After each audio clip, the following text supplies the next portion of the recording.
Hi, welcome, and thank you for joining us for Say What?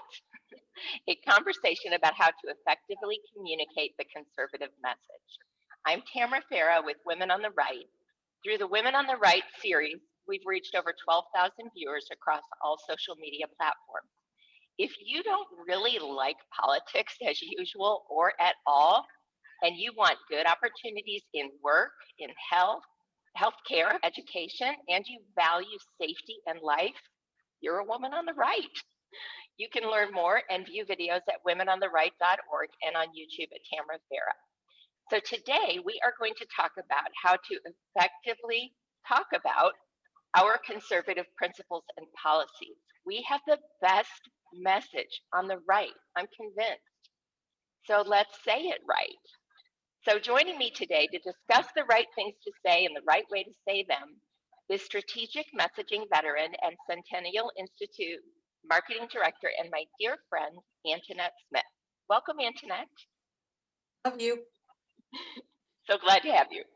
And also joining us is my new fun friend. We finally met in person and had coffee last year. She is a reporter for the Independence Institute's Complete Colorado Page 2, Sherrie Peif. So good to have you, Sherrie. Hi, thanks for asking. You betcha. So yes, we are here to talk about how to talk. And if you've been involved in Colorado conservative politics for any length of time like we have, so it's 9 years for me. How about you guys? Oh, girl, never tells. What, Antonette? Too long. Oh, you don't even want to tell us. I wanted to ask Decades. Decades. Since college. Okay. I love it. How about you, Sherrie? Yeah, same thing. Since right out of high school, I'm going on about 30 years. I love it. I love it. So we have a lot of combined years. I guess I'm the newbie in the group, so I'm really glad I invited these two ladies to join me. So, anyway, if you're like us and you've been involved, and especially if you've been on social media and gone to various events, someday we'll get to go to events again. Anyway, you have probably noticed what's effective and what's not effective related to how we communicate our positions on the right. So first, what's our outcome goal for this conversation? To get across the winning conservative message. And we believe with all of our hearts that we have the winning policies on balance, because on the right, we are committed to ideas that promote your freedom and all of our freedoms to enjoy the freedom rights that this country offers us uniquely in the world, and to have the freedom to succeed in life as a result. So this message needs to be spoken in a winning way, not in an off-putting way, in the midst of division in our ranks, and we have plenty of it on the right. That is something we can learn from the left, and that is how to have more solidarity. And the censorship that we are getting right now, like never before, from the left, is censorship, cancel culture that so many are facing right now that are conservative. So, easy peasy, right? So maybe not, but we will die trying, won't we, ladies? Absolutely. So first of all, Most definitely. Yes, it's true. I mean, we have no place else to go, right? These are the policies. No place to go but up. There you go. I like that. So, okay, we all decided on some do's and don'ts for this conversation, and we hope that you write these down, make note of them, read them before you take to social media or raise your hand in a meeting. We hope that you will follow suit with these do's and don'ts when you are talking with others about your conservative positions. Number one, do draw a contrast between your position on the right and the left's position, but don't attack personally. Do focus on policy, but don't focus on personality. Do give examples of how conservative policies work, but don't just say what is wrong, and don't just say what is wrong with liberal policies. People want the positive replacement. They want to understand. Frankly, not many people really understand our policies, and a lot of it is how we talk about it and the approach we take. So do understand the underlying founding principles behind your ideas. Don't just share your opinion, and do seek to elect the most principled candidates possible But once they're in office, don't attack elected officials in your party that aren't doing a good enough job. And we'll get into a little more detail toward the end on what that looks like practically. So before we follow, and discuss more about these do's and don'ts, like I said, and we're talking about these conservative ideas that are best for all of us, let's share why we are conservatives first. So mine's very short. I was recently asked by a reporter, as a political commentator, I regularly get asked to weigh in on various news items in the state of Colorado in particular. And I was asked why I am a conservative instead of a liberal. And I said, because in general, conservatives honor and follow the Constitution more than liberals. Sometimes a short answer is the best answer. I left it right there. So how about you, Sherrie? Why are you a conservative? Well, mine's a little bit longer, but it's kind of a funny story if you consider full circle where I came from. I did start out as a liberal. When I graduated high school, I was a liberal. I grew up in a very liberal home. And my very first indoctrination into politics was working on the Michael Dukakis campaign back in 1988. So we go way back. But then when I started college, I was driving back and forth from Greeley to Denver every day, going to Metro State. And on my way to Denver, I've always loved talk radio. On my way to Denver, I listened to Mike Rosen. And on my way home from Denver, I listened to John Caldera.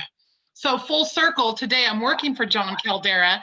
And if there's any two men on the planet who have the right messaging when it comes to conservative principles, it would have been Mike Rosen and John Caldera. And over the course of 3 years of listening to those two men on the radio, I started to recognize what free liberty and less government and smaller taxes and personal responsibility meant. And it was much more than what I was getting from the other side. That is so powerful. And of course, Mike Rosen does not have a radio show anymore, but I do encourage those who are watching to look him up. He's still creating content. He's still out there. In fact, go to his yeah, website. And he creates content for Complete Colorado. He is one of our regularly scheduled authors on Complete Colorado. That's wonderful.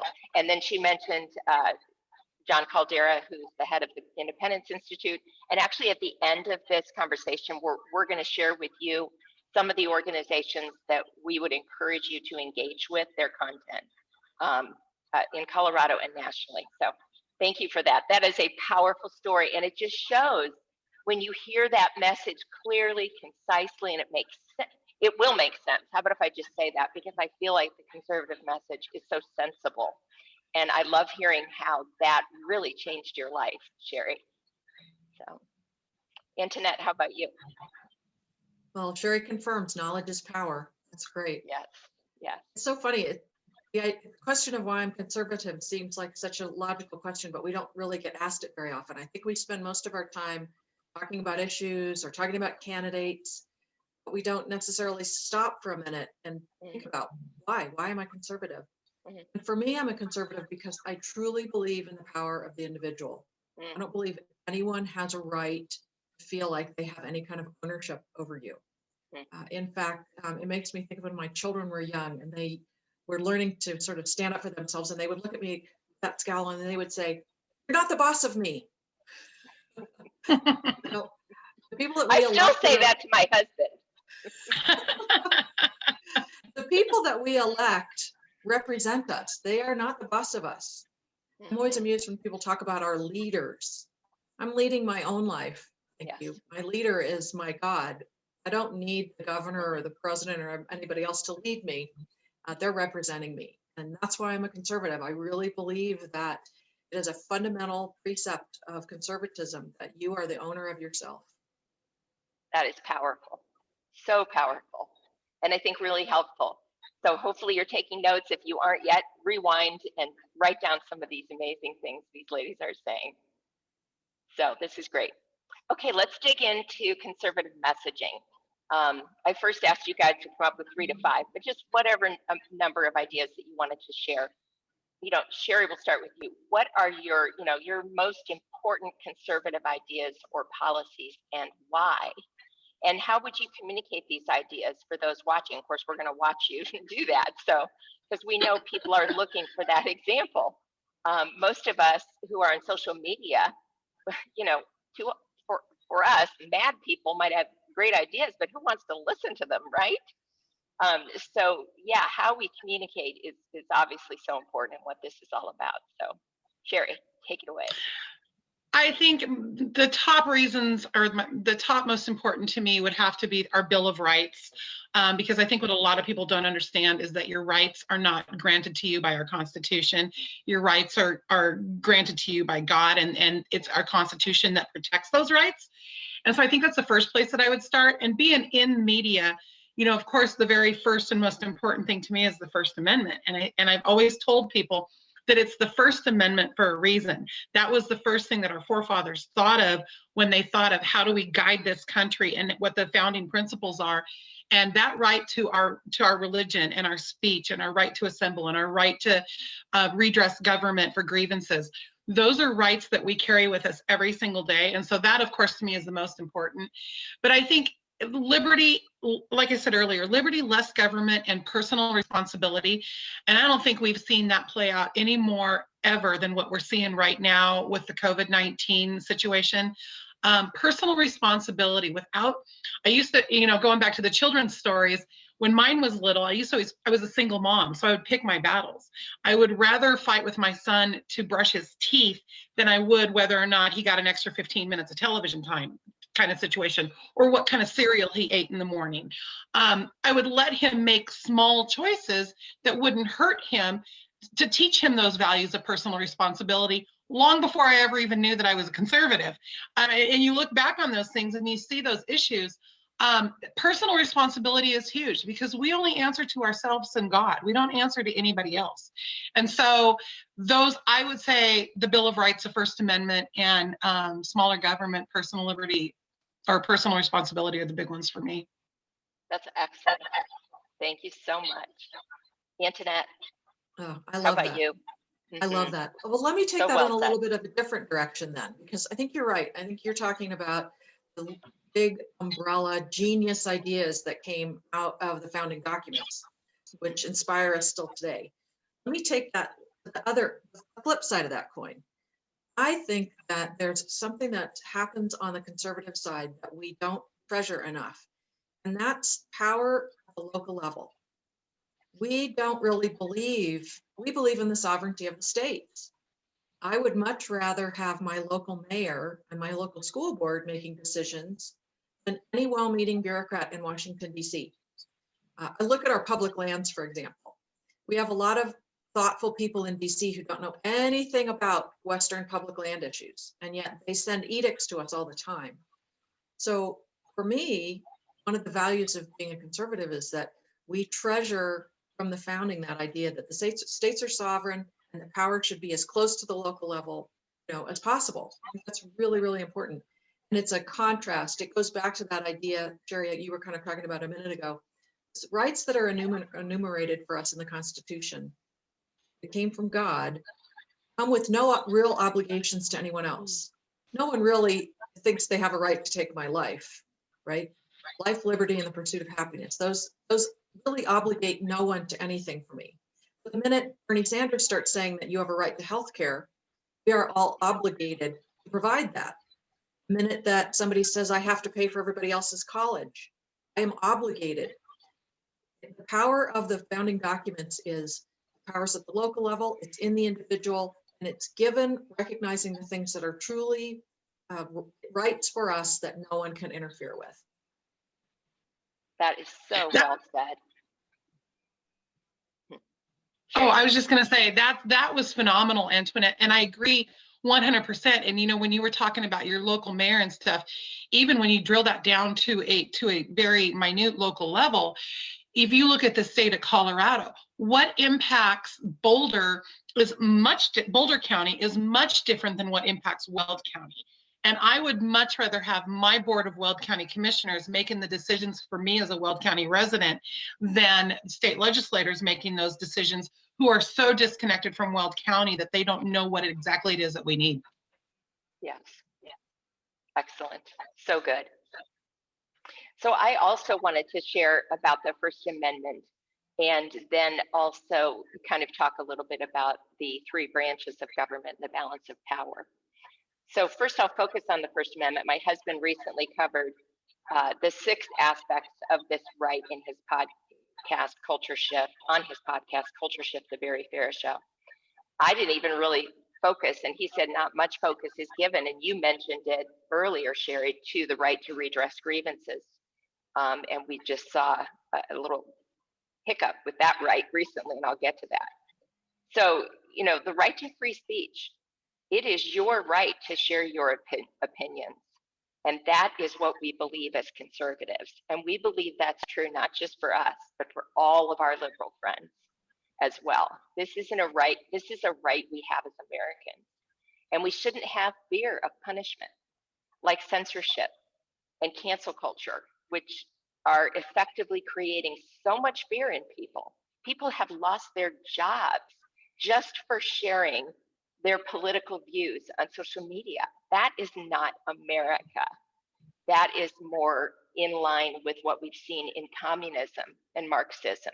That's not what we've seen in America, and that's not according to our founding and our documents that help govern this, give us the guidance for governing this nation. So, you know, this is a conservative idea. So please know, we cherish this on the right, for not just for ourselves, but also for our friends on the left and for everyone. Also included in the First Amendment is the right to gather, the freedom to assemble peaceably. There is no freedom to assemble violently. That's not a protected right. You have to be peaceable if you want to have that freedom. Otherwise, you need to be dispersed. And that assembly needs to be shut down. So, and that includes worship, of course, worshiping and gathering as you please. And just, I remember when COVID first happened, one of the first things I thought of, and I actually put a post out and I pulled it down because I just didn't think anybody was ready to hear it. But I immediately had this sense they were going to shut down gatherings. And that is exactly what happened.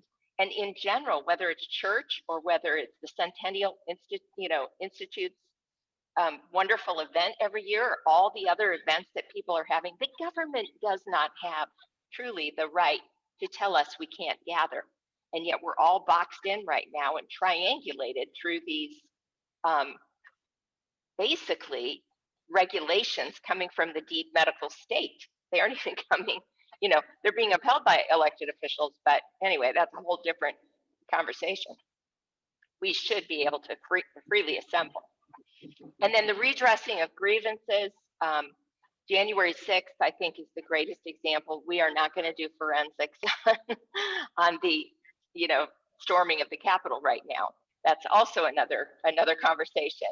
But we can say this. I think most of us who were watching the news, we were aware that members of Congress felt pressure from their constituents to go before that body, given the rules of the day, and attempt to get a 2-hour hearing, you know, per states that were interested in bringing forward alleged election irregularities in that public forum. That is the essence of redressing grievances with your government.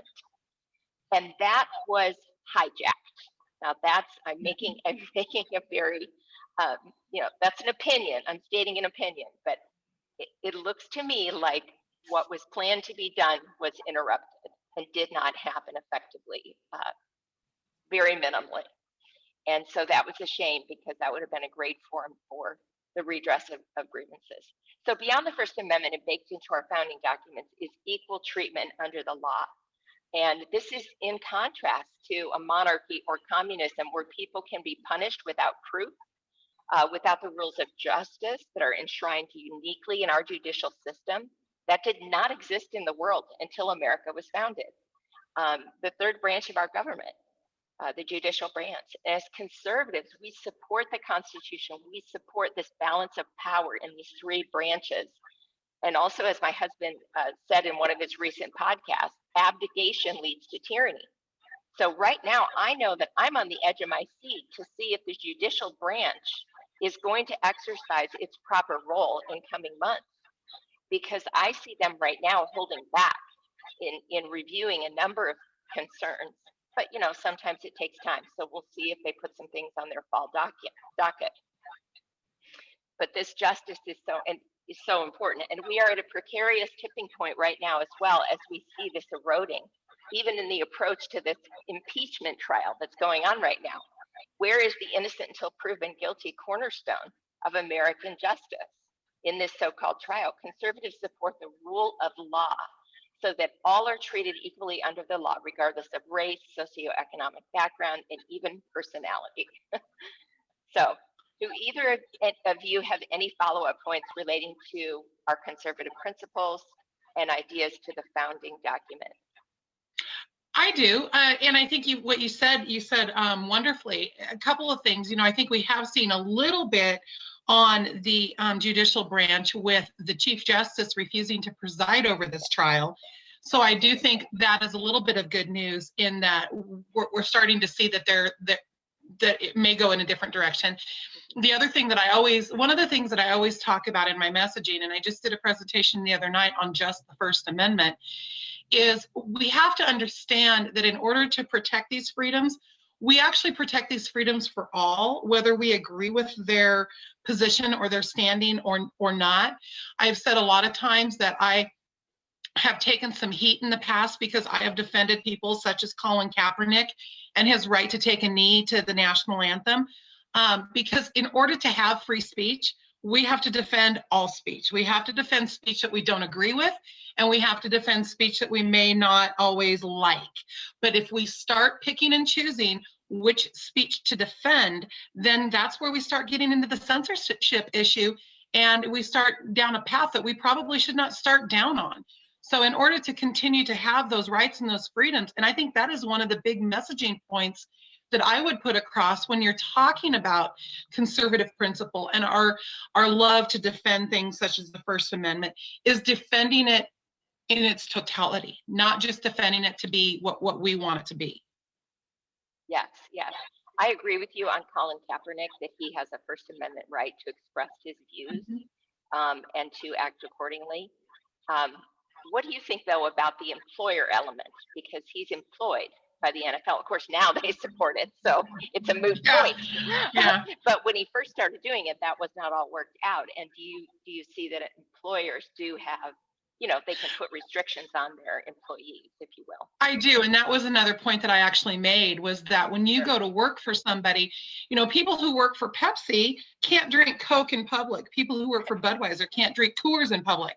When you are working for a private employer, the First Amendment is a right that is protected by our government. It's not a right that is protected by a private business owner. So your employer does have rights to tell you yay or nay or whatnot when it comes to certain things. And with anything else, the First Amendment comes with consequences. You can't run through a theater screaming fire. Yeah, very true. And I want to point something out to you as listeners, because again, we're doing our best to model for you. And hopefully you noticed that I didn't accuse Sherrie of anything. Even I asked her a question for clarification. And when I asked her for a question for clarification, we quickly found out we were on the same page with that. Had we still disagreed, I would have just respectfully thanked her for her thoughts.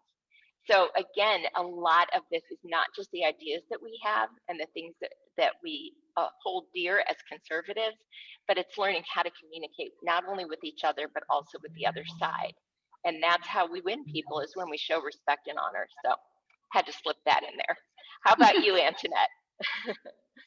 One of the things that's really been on my heart the last many months, I think creates a contrast for people who are not particularly politically interested and are sort of coming new to this discussion, is that over the last many decades, we've sort of taught patriotism out of our children. We've taken it out of the schools. In fact, it's so unusual when you go to a football game and there's the whole presentation of the colors, the singing of the anthem.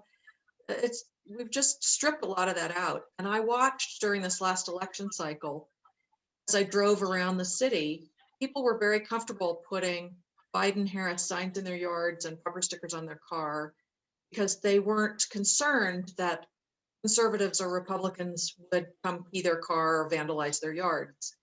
Everybody that I knew that put a bumper sticker for President Trump on their car or a sign in their yard had to put their car in the garage or bring the sign in the house every night because they were being vandalized for it. Yep. I have found that a lot of my Democratic friends are kind of surprised when I tell them that, in the same way that they're surprised that there were riots in Seattle and Portland and Denver and Chicago and Kenosha this summer, because they don't watch the same news sources that I watch, and they didn't see that news.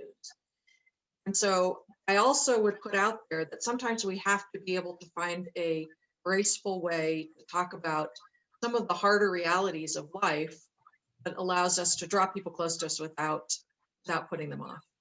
I've loved hearing from you, Sherrie, and Antonette so far, and looking forward to hearing from you on this one too.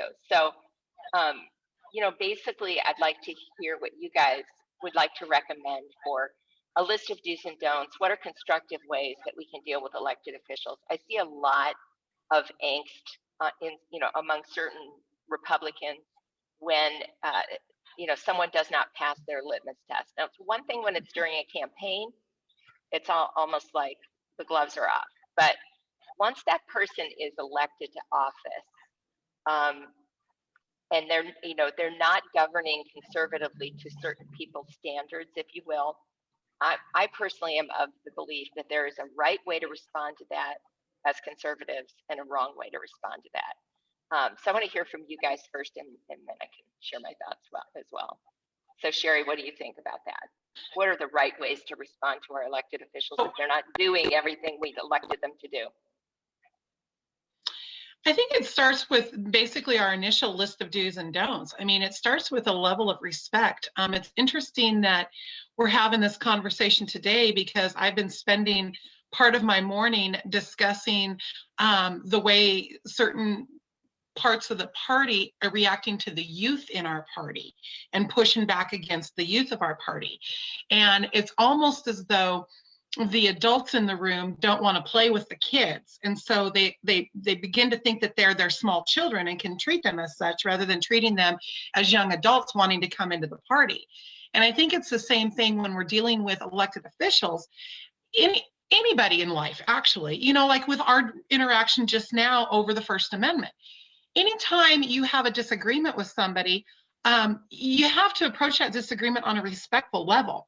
People are going to naturally become defensive if you immediately go on the offense with them.